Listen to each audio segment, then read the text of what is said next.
I have to kind of separate the audience here, male and female. Guys, let me talk to you for just a minute. Have you ever experienced a situation where, let's say, you come in through the front door and your woman immediately begins yapping? I mean, it's a constant stream of words, but there's a problem. She's speaking English, but not everything is in a complete sentence. There's phrases, they're disjointed. Some of them maybe can be put together for a cognizant thought, but you don't have the time to do that. And you're hearing all this bombardment, and even though you understand the words, you have no idea what this woman is talking about. Now, I know most of the guys have experienced this, and it's perplexing. You don't know what to do. You don't know how to respond or what to say because you don't understand that language. Women do. Oh, yeah. Another woman could hear that rant and probably answer in kind, but you can't. And that's the problem with tonight's movie. A cinematic class is about to begin, and your professor is it.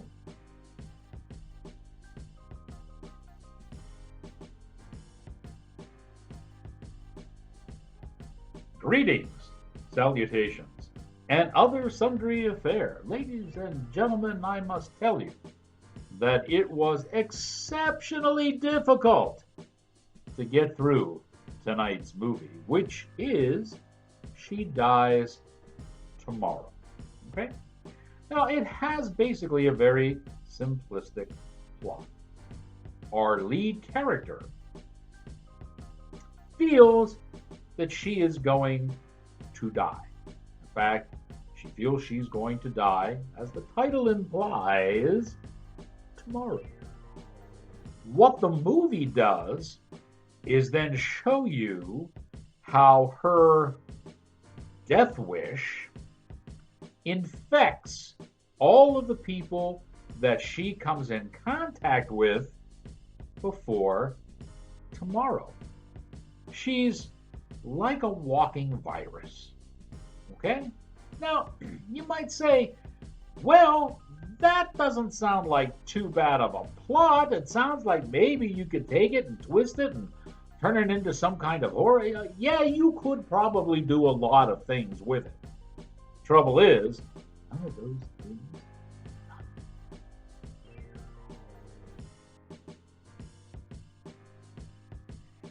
Now, as I alluded to in the prologue, what's happening here is what writer, director Amy Seimetz claims is a new language. You know,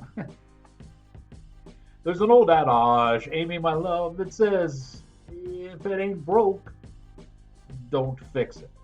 So here comes Amy, who many of you probably know from her TV work, and she wants to make a film that speaks in an entirely different language. And unfortunately, that language is the incoherent ranting that I alluded to in the prologue. And she does it technically as well. This movie is totally disjointed. Okay?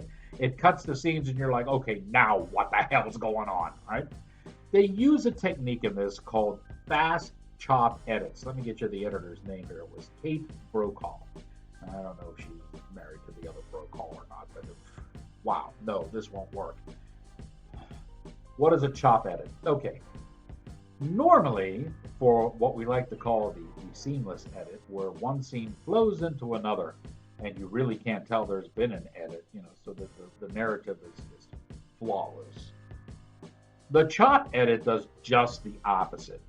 Okay, so with a regular edit, you might have a dissolve or a fade to black and then a quick fade up from black. The audio does that too, okay? So if you're connecting two scenes, the audio will slope down and then come back up again. This allows the viewer to know that there is a transition. All right, works. Been working for decades. What a chop edit is that it ignores that completely. It takes you from one scene directly to another scene, and it doesn't bother even transitioning or blending or dissolving the audio. So you might have one scene where, let's say, there's a fireplace, okay, and it's very soft and it's very mellow. And as soon as they cut to the other scene, it's blaring loud sounds and music, and it's like, wow, right out of the blue.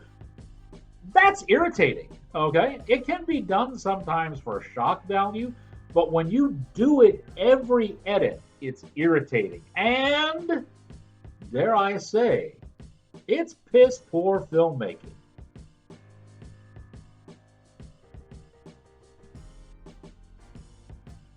Now, on top of all of that, this will be very difficult to watch if you're prone to seizures, because there's about 3 segments in here where they have decided, for whatever reason, to flash the scene in alternating red and blue coloring. Now, I have no problem with red and blue, color of my alma mater, so okay, I'm happy with that. But in a movie, and it's not like, hey, we're in a fun house, you gotta expect this. No, they just took 3 random scenes and decided to flash the hell out of them in red and blue. There's no reason for it. Someone's trying to be artistic and failing miserably. Okay? So the whole presentation of this movie turns out to be horrible.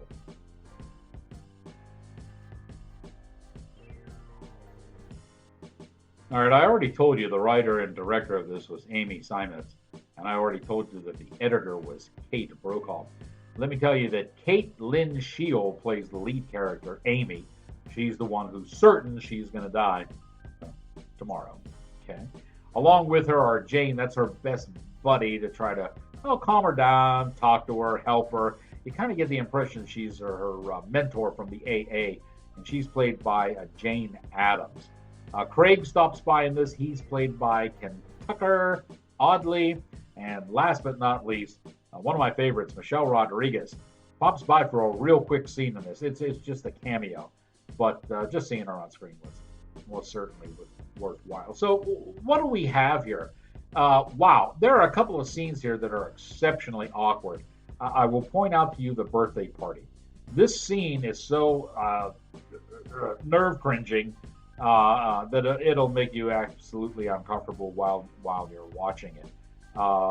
And Amy, for her part, she's sure she's going to die, and all she wants is, after she's dead, she wants to be made into a leather jacket. I got no problem with that. Everybody around her does. But, hey, if that's the way you want to go out, that's the way you go out.